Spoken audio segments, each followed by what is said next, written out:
Hey guys, so welcome back to my part 2 video. So this is going to be the continuation, but as well as some more questions and answers. So this is going to be the Bleach 1000-Year Blood War Core Unsolved Question Mysteries Part 2. So this time we're going to talk about Uryu's Volt Standish and its connection to Mimihage, or even the left and right hand of the Soul King. I think that defeating Yhwach is going to take not only Ukitake, but as well as Mimihage is still here. As we saw from the last Core 3, Mimihage is still holding up the 3 world. I think Mimihage is going to either transform into the Silver Arrow to complete the form of it in order for Yhwach to be defeated. I think I mentioned before that we still haven't got the whereabouts of the royal guards after Yhwach literally created the war wealth from the ashes of the royal palace, which we still haven't got the full answer to. I think I mentioned in my first part of my Unsolved Mystery content was that I feel as if the other 4 Squad Zero members are not fully, I would say, known of what actually is their motive of defending the royal palace. I feel as if it's a job like any other job. You don't fully question those who govern it. And I think that the royal family, which is the noble families, I think their death is separate from the actual, like, I don't think they go to hell. I think they have a special place for the generational noble families. When they die, there's something separate that happens to them. We see that the interlink between Shinjimaru Shutara's palace with Ichibe Hurari Sendo, them two have some sort of a connection. And that's another thing too. It seems as if even in the fight, it was Ichibe and Shinjimaru. They were the only two that was left that was combating the entire Quincies. And like I said, her bunkai is not just a bunkai that you could just get out of. The fact that Uryu got out of it was due to the influence of Mimihage and Yhwach. I think when she pierced Uryu's back of his neck, I think she ended up getting a lot of information, and that with those information, when the Squad Zero members will be either resurrected or returned back to canon, I think there will be another war waged in the heavens again. I think that Uryu might stir up that, because I think that novel or that book that Uryu has, I think has a lot of secrets of the history of not only the Quincies but also the Shimigamis and how the world were before. We even got glimpse of that from episode 24, 25, and 26, and how when Shinjimaru activated her bunkai, and that the Bluff O seal, I think that comes back to the noble family. I think this is a tradition that came back from the noble family that kind of trickled down to the Zero Squad members. The reason why I say this is because we still haven't got the full image of what really happened to the noble families.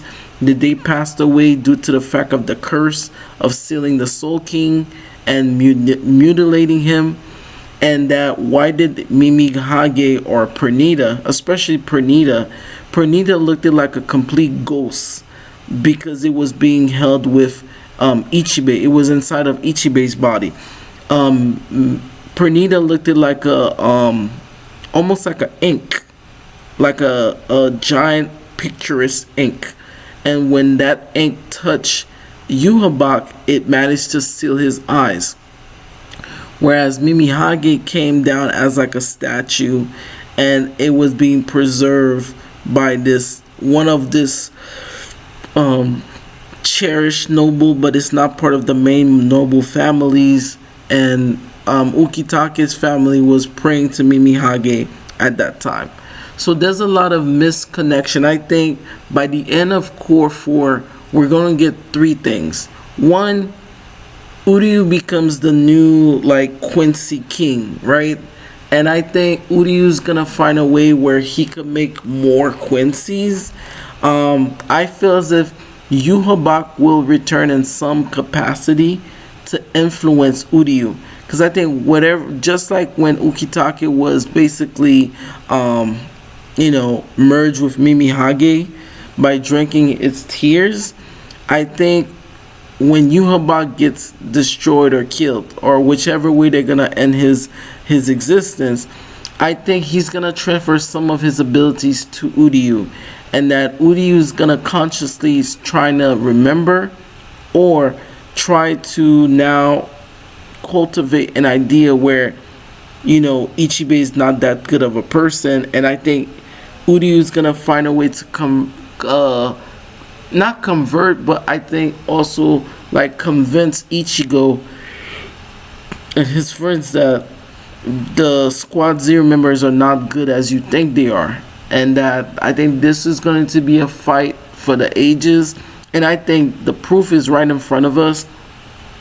The one-shot Hell arc explained that Ukitake was his soul was transferred to Hell in the order of a. It's stated that he's going to do something called a console racing when he died, and Mimihage and Pernita are also, if you think of it, they're also in Hell, because all of the fragments that they said belong to Yuhabak, I feel as if ever since Ichibe released Ichimonji, I think the fragment of Ichimonji as well as the mixture of the Soul King, and I pray that if they do this, I think this is going to be awesome. I think they should not kill Jugrum Hoshwalt.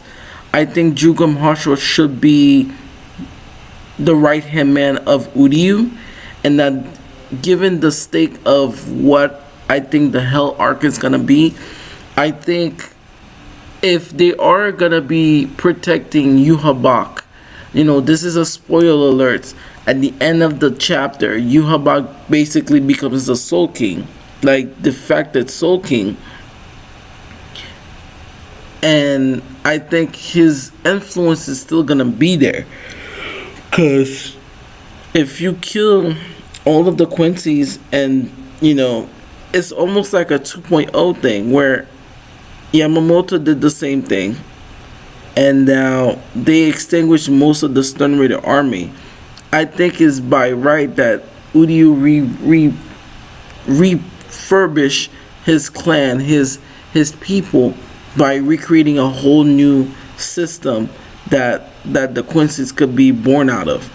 But at the same time, I think Uryu's gonna turn some sort of he's still gonna be good, but I feel as if he's gonna be like an anti-hero type of character where he's very cutthroat. So ever since the war, I think the war is gonna change the way he see the world, especially like he knows the step by step of how someone becomes the Soul King, which this is a lot that I think that they're gonna explain that will connect to what I said about Ichibe.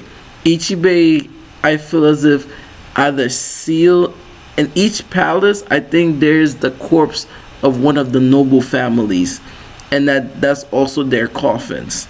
That would make perfect sense, and that would also have me thinking that the essence, the mystery of each of the nobles and how they pass, which they never explained that to.